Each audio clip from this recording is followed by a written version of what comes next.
Hello, my name is Matthew Harris. I work for the Mississippi Valley Library District. I'm here with Bobby Lee Posey Jr. Today is February 17th, 2018, and we're in Mr. Posey's house today. We're here with the Illinois Veterans History Project. Mr. Posey, where and when were you born? Well, I was born in Fayetteville, North Carolina in 1962. All right. What are your parents' names and what were their occupations? My daddy's name, of course, is Bobby Lee Posey Sr., and he worked in a textile factory called Burlington Industries. He was also a North Carolina National Guardsman, which he served 18 years. My mother is Peggy J. Posey, and she was a teacher's assistant for about 15 years. And after that, she decided to stay around the house and take care of me and my brother. Okay. Do you have any siblings?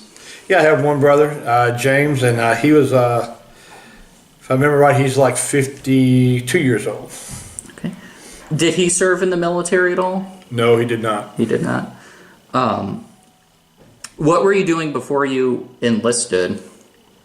Well, I worked with my dad actually at Burlington Industries there, and I worked there for 11 months. I did the delayed enlistment before I came in the United States Air Force. Okay. Like you just said, you served in the Air Force. What made you choose the Air Force? Is there a reason you chose the Air Force instead of a different branch? Well, my dad was in the Army National Guard, and he talked about the Air Force a lot to me. And I talked about some of my friends, and the Air Force seemed like a place I wanted to go because I wanted to be an air traffic controller. And the Air Force had it, and the rest of the units, they had you do other things other than air traffic control, do air traffic control on the side. But the Air Force allowed me to be air traffic control all the time. Okay. When you left for training, what was going through your mind? Anything crazy, anything special? You know, just get through it. Yeah, I mean, just get through it because I was going down to Lackland Air Force Base in San Antonio, Texas, and was going down on 2 June 1982.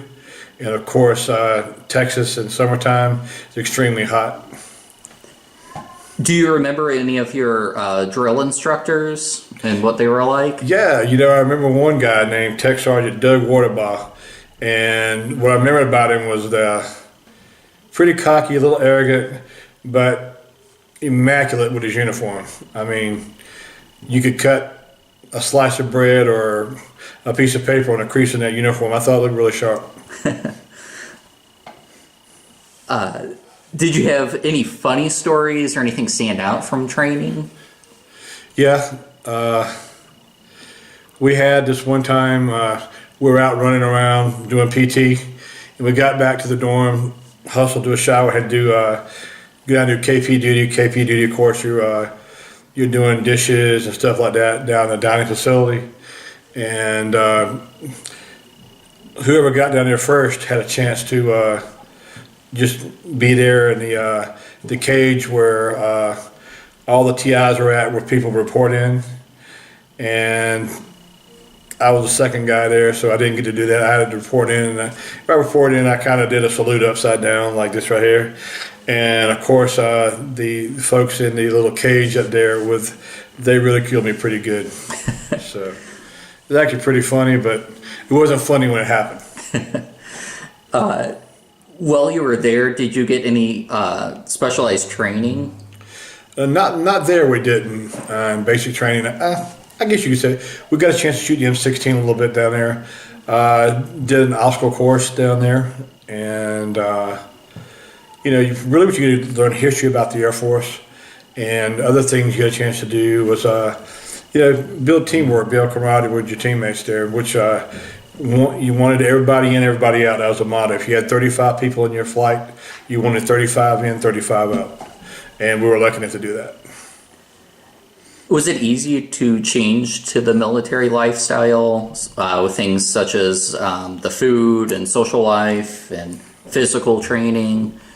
You know, the Air Force was, I think, pretty easy to adjust to. And like I said, a lot of people think the Air Force isn't as physical as other places, but you know, we ran a lot, and especially the heat down there. You got to be a pretty good runner down there. But the physical aspect wasn't as hard as I anticipated it being because I was an athlete going through high school. So, but other things about down there, no, I didn't think the military life was that hard to adjust to. I mean, once you liked it, once you got involved with it, and once you did that, you're okay. But like I said, I embraced it from day one when I came in because I knew I probably wanted to make this a career. And since I did that, you know, if you're going to be successful in the military, you got to do it 100%. I wasn't going to do anything half but. Do you have any other memories or stories you like to share about training? Down there, you know, basic training. Once I graduated down there, you had a sense of accomplishment, and especially the team that you had. And I know when we left there, we went to my air traffic control training, which is at Keesler Air Force Base in Biloxi, Mississippi. And three folks on my flight actually, in basic training, were in the school with me as well. So, and we all had a good time going down there, traveling on the bus and everything. But it was a good time. All right. I know you've been a lot of places. Where all have you served? Okay. After we got out done with Lackland Air Force Base, San Antonio, Texas, I went to Keesler Air Force Base, Biloxi, Mississippi. My air traffic control training there was 4 months long. I got a chance to learn how to be an air traffic controller. So met my wife there, as a matter of fact. So we got married 4.5 years later, which is everybody says test school marriages don't work, but 4.5 years later it worked. We've been married for almost 32 years now. So, but we had a good time in tech school. Had some really good instructors to teach us how to do things, and it was a really good time. All right, from there I went to Kadena Air Base, Okinawa, Japan. That was my first assignment. I wasn't in training as far as how military training is, but when you get your first active duty base, as a 3-level in air traffic control, you got to go through a rigorous training program. I can remember when I first got there, the person in charge of training told us, 13 of you are here, 11 of you ain't going to make it. And you always start thinking about yourself, well, I'm in Okinawa, Japan, I'm a long way from home. Man, I sure don't want to go back, you know, like that there. So I started my training in January of 1983. I completed my air traffic control training there at Kadena Air Base, Okinawa, Japan. When I got to work, we had a fully rated 5 level, and I completed that training in February of 1984. So, matter of fact, all of us got together. We said, hey, we're going to be a whole class that makes it. And I know I told you 11 out of 13 weren't going to make it, but 12 out of 13 of us did. So that was pretty good. But like I said, Kadena, my first assignment. I probably remember more about Kadena because with Facebook now, how everything is, how you can keep up with people like that. I have a lot of friends from there, and they were just super. They really helped you adapt to military life. They treated you like, you know, they really treated you really well. They took care of you. If you're going down the wrong path, they would let you know. So that was my first assignment. I was there from, like I say, January of '83. I left there in June 1986. Got married in June 21st, 1986. And me and my wife, Donna, first assignment together was Kadena Air Base, was Grand Forks, North Dakota. And everybody said, man, you're going to Grand Forks, North Dakota. Extremely cold. You don't have 4 seasons there. But you know it's going to be home. Me and my wife decided we're going to make the most of it. Great assignment. A very busy RAPCON, which is the radar approach control there. Learned to work a lot of different aircraft, a lot more aircraft than I worked at Kadena, because Kadena was mostly fighter type traffic. But at Grand Forks, you had a really large aeronautical university there, flying school.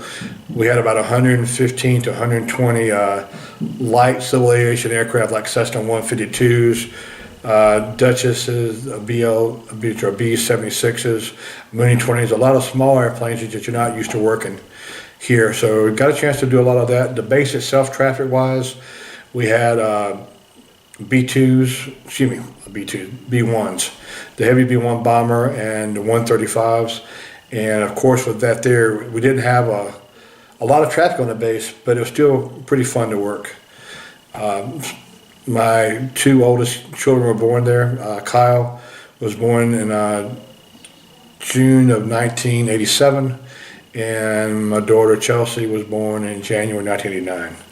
We're there for, let's see, I got there in July of 86, and we left there in November of 89.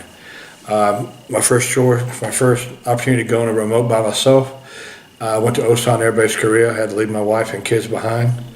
Over there for a year, pretty tough because, it got used to 3.5 years being with my family and then going over without your family. Pretty tough, but the folks you worked with there were really supportive. They helped you out a lot. And by them helping you out, it just made the time go by faster. I did get a chance to come home twice during that time frame there.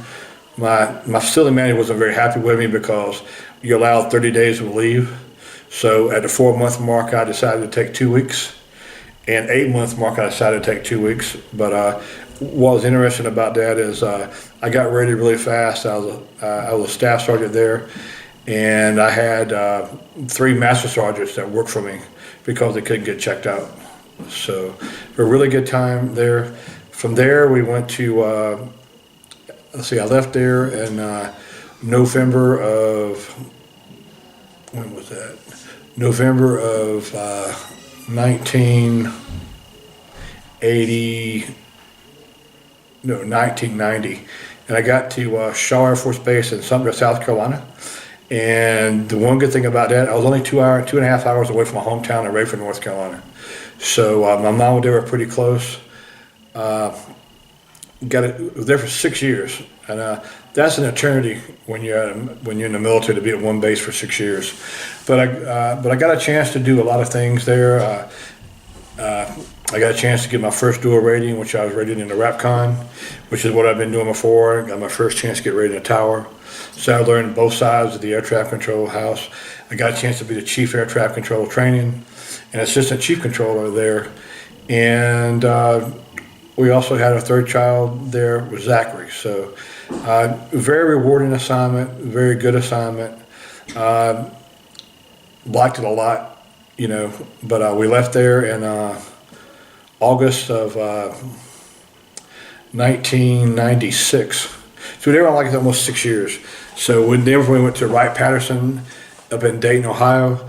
And the funny thing is now we're quite a ways away from my mom and dad in North Carolina, but now we're 2.5 hours away from my wife's mom and brother. And tower-only location there.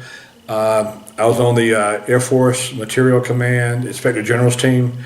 Got a chance to go out and do inspections on all the air traffic control facilities there. I would do that in the mornings, and in the afternoons I'd go down and work at the headquarters where they had the functional manager people for my command for air traffic control. And I got a chance to work down there, so I split my days, half on the IG team, half on the functional team. So I got a chance to see a little bit how more the management worked and stuff like that. And I was there for just about 2 years, and they needed somebody to go take the control tower to be a chief controller. And they said, hey, how would you like to do that? So I went over there, and I went from the headquarters building there to the control tower there at Wright-Patterson Air Force Base. And I got over there, funny thing, on the 3rd of July.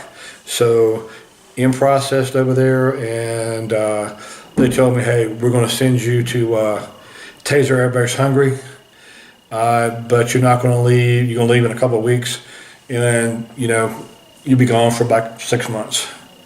So didn't really have enough time to do a lot of things there. Got to watch. They were always settled and everything there, and everything was good. So I wanted a chance to. Then I wanted a chance to go to Taser Hungary. Got a chance to be a chief controller there. Really interested in interacting with the Hungarians, and really good place. Lived in tents, and it was really rewarding, especially considering that we worked alongside the Hungarians. The Hungarians were really good people, and we're there to help them out. This is back then when Bosnia conflict was going on, and so we had planes that would come in there, land, get supplies there, and go on down to Bosnia. So that was really interesting there. Got a chance to come home, and I left there. I left Taser Hungary, and I want to say it was probably November, right around Thanksgiving time there, and we got back home right in time. I think I got home the day before Thanksgiving, and I had a lot of friends at the house meet me there at the house and everything. So really good to see everybody there, and got back home, did like 13 days R&R, get everything, make sure everything's good with my wife and the kids, and re-engage with them. It was really good to be back home, engage with my friends, and then got back to work in the control tower there. And the control tower there, even though not a busy tower, it was a good place to work. Really good kids. This is my first time being a chief controller or facility manager. And I got a lot of good friends from there too, because right now they're getting ready to hit 20 years. A lot of them are starting to retire now. So it was really good to them. I had a great time there. They made my job really easy. And but like I said, it was a really good time. But, in the summer of 2000, Air Force said you need to move, because one of my best friends was coming in, going to take my job, and my squadron commander didn't want me to have to play second fiddle. So we moved went right down Interstate 70 from Wright-Patterson Air Force Base down to Scott Air Force Base here in Illinois. And I was back on the headquarters team where we did, I was in charge of training, and probably about 14 bases. I was in charge of about 750 to 800 air traffic control trainers, the training program for all the bases. And a really unique time for me with those guys. Really had a lot of good teamwork from my facility, from the folks in the facilities, and they were really helpful to me, because it was my first time being at headquarters. We had a good team effort there, and we really, the training programs we thought were a little bit long, and the training programs, most time a tower controller should be ready in about 6 months. Somebody working in a RAPCON should maybe 18 months. At the time, the Air Force had a lot of training backlog as far as air traffic controllers. And with that being said, it was taking tower controllers 16, 17 months to get checked out. And it was taking the radar controllers about 23 to 24 months. Almost 3 times the amount of time it was taking. So we worked real hard to get a training program together, reduce the training times. And by the time I left there in June of '82, no, I take it back. Time I left there in April of 2002, sorry about that. We got the training time down to about 9 months in the tower and down to about 15 months in the RAPCON. So it worked out really good. But Uncle Sam decided he wanted to send me another remote. So I went to Thule, Greenland. Thule, Greenland is as remote as you're going to get. Greenland sounds nice, but when you get there, it is really tough, because it's cold. I've seen days there where it's 40, 50 below zero. We're not talking about a wind chill either. I know it was 4 months of total daylight there, 4 months of day and night, and 4 months of total darkness. So that made it really tough on your body like that there. But the folks there were really good people we worked with. I only had like 8 controllers there, but we only probably had maybe 100 military people there. And then we had Danish contractors there. We had Greenlandic contractors there. And, to be honest with you, it's probably, with the military folks we had there, it's probably one of my best assignments because I was the E8 Senior Master Sergeant at the time, and I was the ranking enlisted manager there. So, everybody come to you with your problems like that. You had to get some solutions. And it worked out really, really well like that. So, and then I got a chance to come back to Scott Air Force Base. I was supposed to go back to the headquarters where I was at, but they found out that Chief Master Sergeant, who had retired, was coming back on active duty. And so what they decided to do there, the civilian, Mr. Larry Shoemaker there, he's a retired Master Sergeant, but he's a GS-14 there. He said, Bobby, do not come back to headquarters, just go to the control tower. So I signed back in the control tower there at Scott, and what a blessing. I worked for the wing commander there was Colonel Barb Falkenberry, my group commander, Colonel Long, then my squadron commander was Colonel Butters. And wow, I've never worked for three individuals that cared for people the way they did. But oh, sorry, not Colonel Long. His name was Colonel Lewis. I'm sorry about that. But they took really good care of the airmen. The one thing I remember there, when we got there, the medic group there was winning all the awards, and I looked at my squadron commander, and I said, you know what? I think we're gonna shut them up. We're gonna win a lot. So, and we did. And I was there. In the 3 years I was back there, we won 77% of the awards for the base. And I'd won a couple, but my airmen won a couple. It was really good. Time. And while I was there, I had to go to Balad Air Base, Iraq. The 332nd Air Expeditionary Wing. Tough time in the control tower there because when we got there, this was the third rotation in, and this is nothing like any of my controllers had ever seen. Even for me, I've been doing a job at the time for about 22 years, and I had not seen the type of air traffic control we had to do there. So we had 8 Air Force controllers and 12 Army controllers, and the Army controllers were not used to working the type of traffic we were working there. We were doing I think in the 6 months I was there, we did right around 60,000 operations.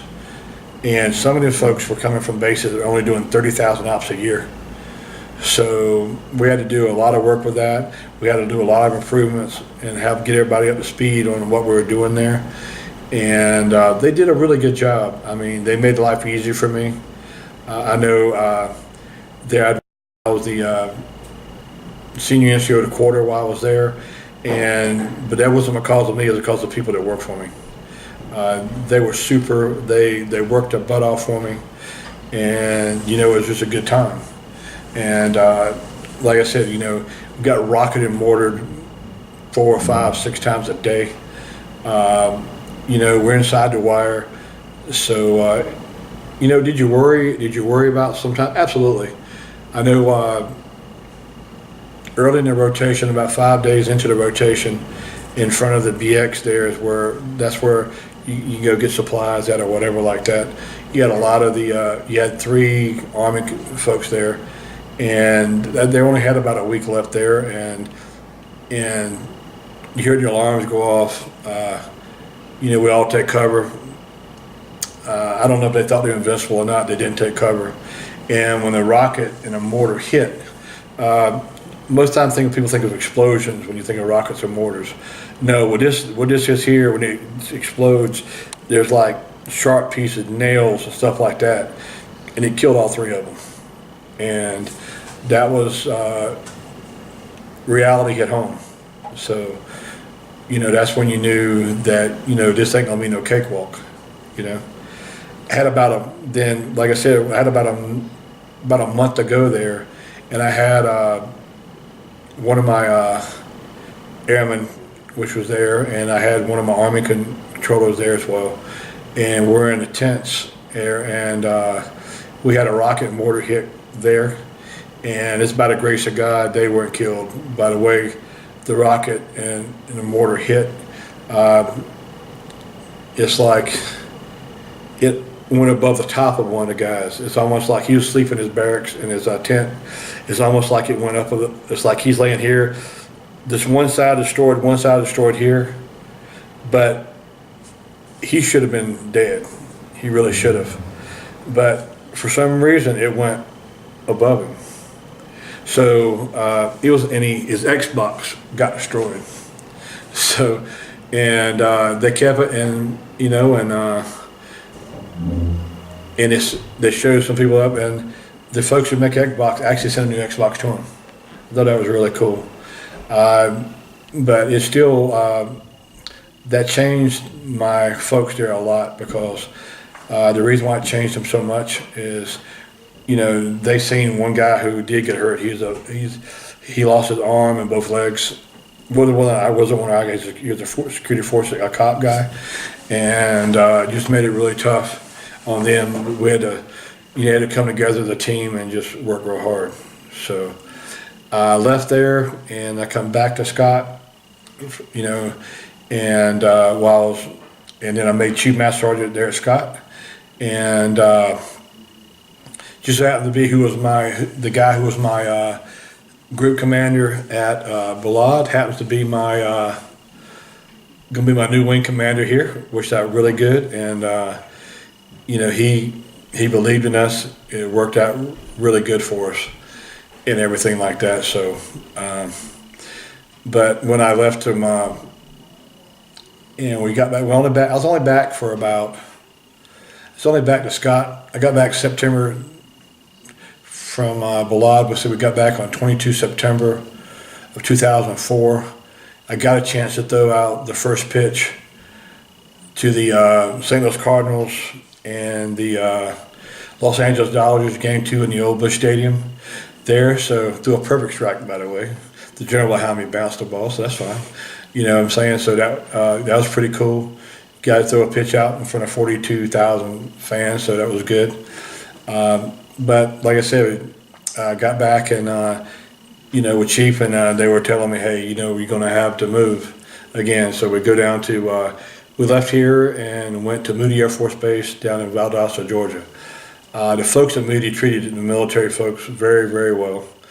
I hated the idea. I had to move my daughter between her sophomore and junior year.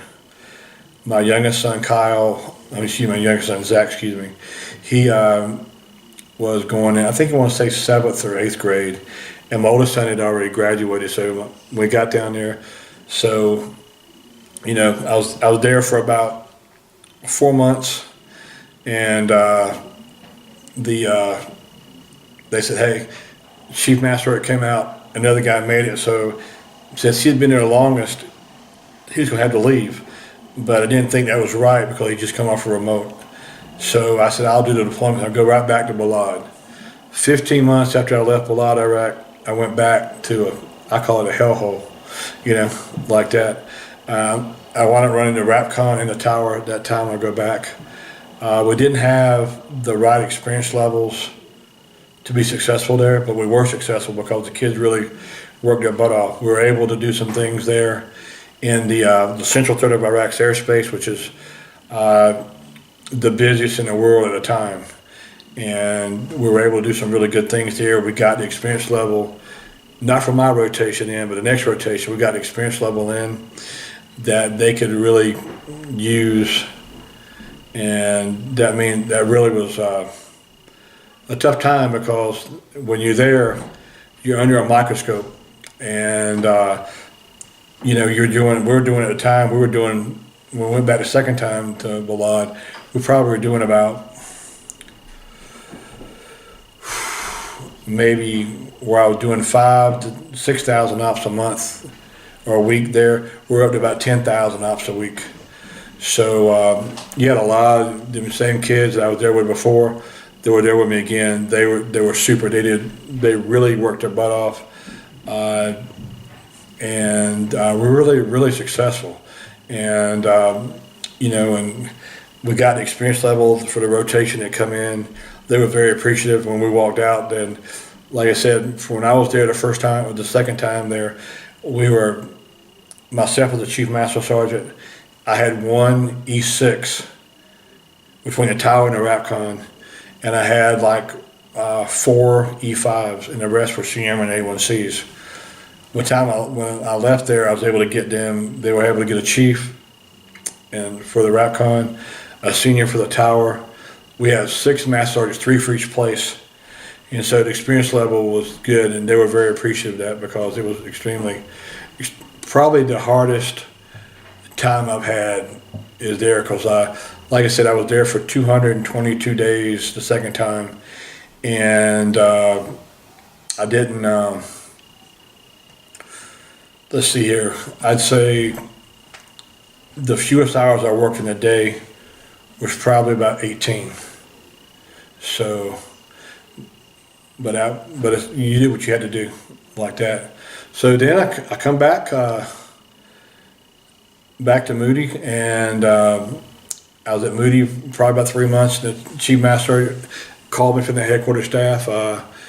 My colonel called me and said, "Hey, we want you to come back up to AMC to be the career field manager." I said, "All right, let me talk to the wife and kids." They did.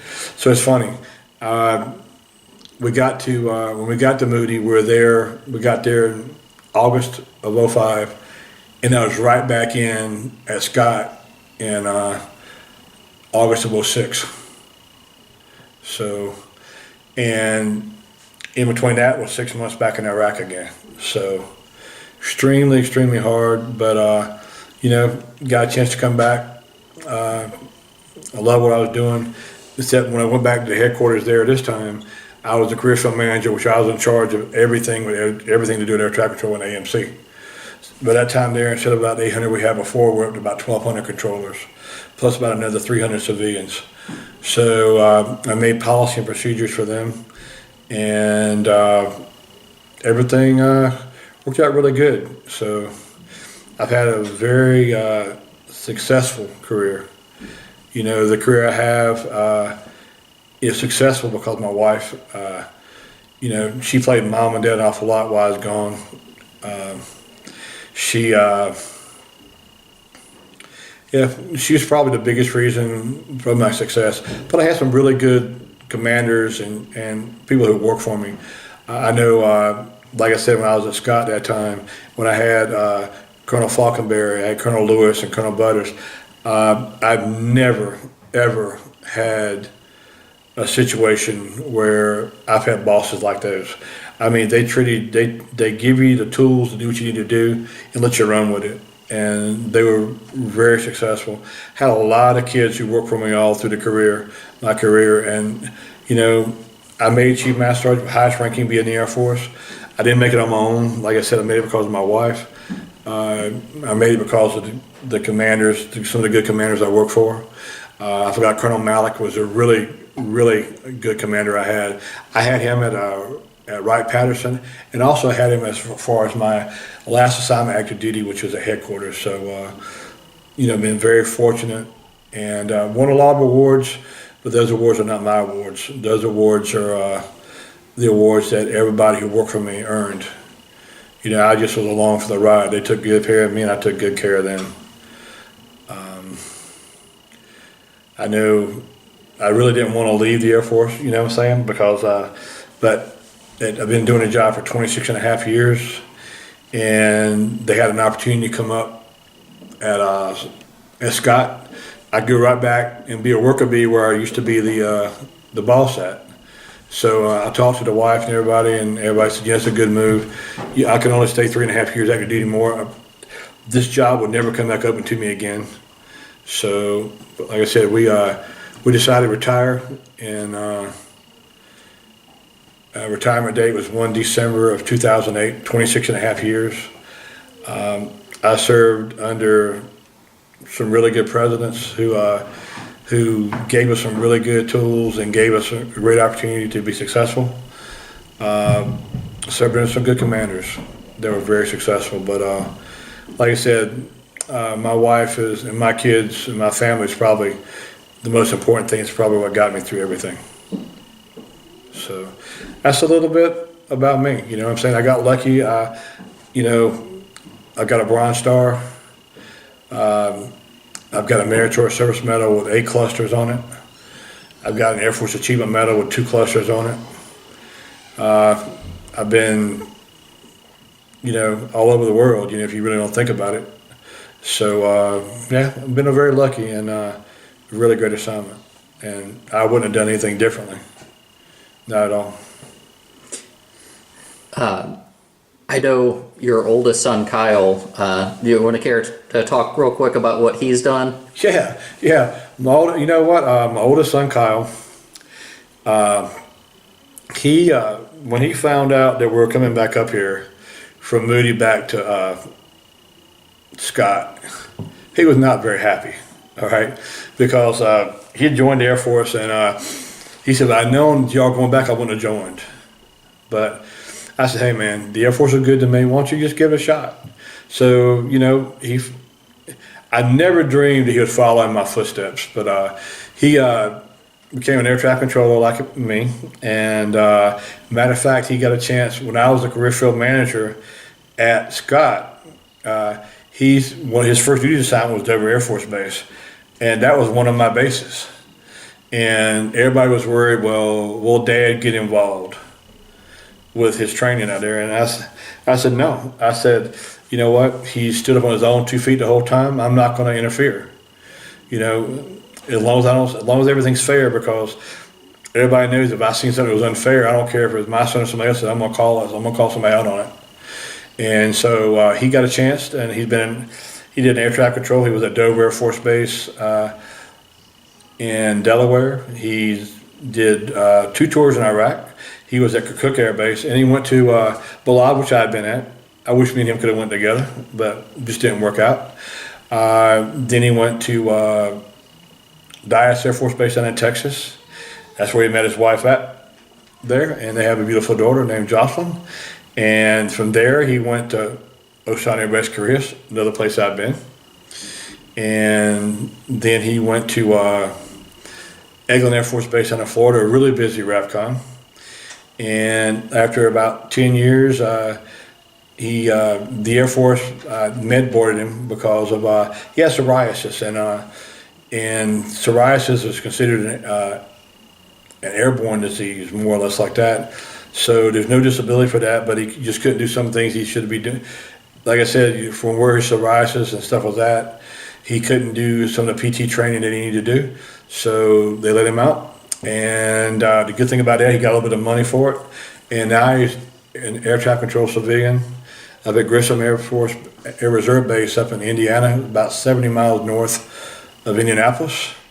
And he's a GS-11 in the civil service. I'm a GS-11 in the civil service. So it feels pretty good to have him follow me, you know, like that. But like I said,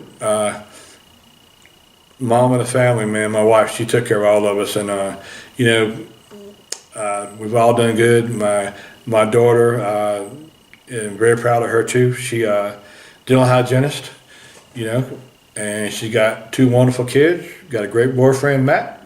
And, I should say fiance, what am I talking about?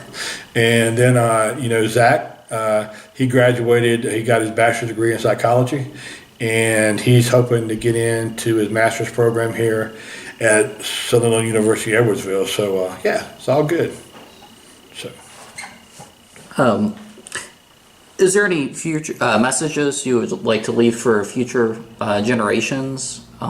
Such as joining the military or anything along those lines? Yeah, absolutely. I would tell them right now, if you're going to join the military, you need to join it for the right reasons. You know, a lot of people join to go to school, and if that's what your reason is, that's fine. But just remember that if you join the military and you're going to school,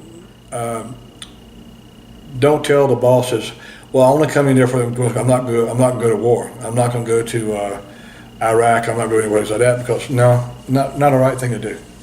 You know, the education benefits the military gives you are superb. Some people say the money's not the greatest. Well, you know, the money's not the greatest, but there's nowhere else that I know of that when you come in the military, you get unlimited sick days, and you get 30 days vacation right off the get-go. I don't know anywhere where you get 30 days vacation. The healthcare is awesome. So, but like I said, it takes a special type person to be in the military, because, I guess I'll leave you with this right here is, everybody thinks, well, I'm 1 minute late to work. Why is, not a big deal, But if you're in a war zone and the F-16, F-18, B-52, B-1, or the bombers are 1 minute late over a target, that means the American's going to die. So that's why it's important. You're going to be in the military. You need to be in the military for all the right reasons. Like I said, if you want to go to school, that's fine. But when somebody tells you need to go across the pond and do your duty, you got to do it. If you're not going to do that, don't come in. Because there's a lot of folks out here who do really good things with the military. And hey, I'm proud of them. I did 26 and a half years, and I still work as a DoD civilian, so I love it. So. Is there anything you feel like we haven't covered that you'd like to discuss? No, not really. I think we covered about everything. So, but like I said, I just want to say I appreciate you doing this. It means a lot that you get a chance to leave something behind. Like it's not every day you get a chance to do this. I appreciate you. I appreciate you thinking of me to do it. I am pretty happy that you did. But like I said, I know I'm very proud of my military service. I'm proud of my dad's military. I'm proud of my son's military service. And my grandfather did some military time too. So, like I said, the military is not for everybody. But for those people who do serve, I'm very proud of them. And it's an honor and a privilege to serve. All right. Well, thank you, Mr. Posey. We appreciate your service. And thank you. Well, thank you.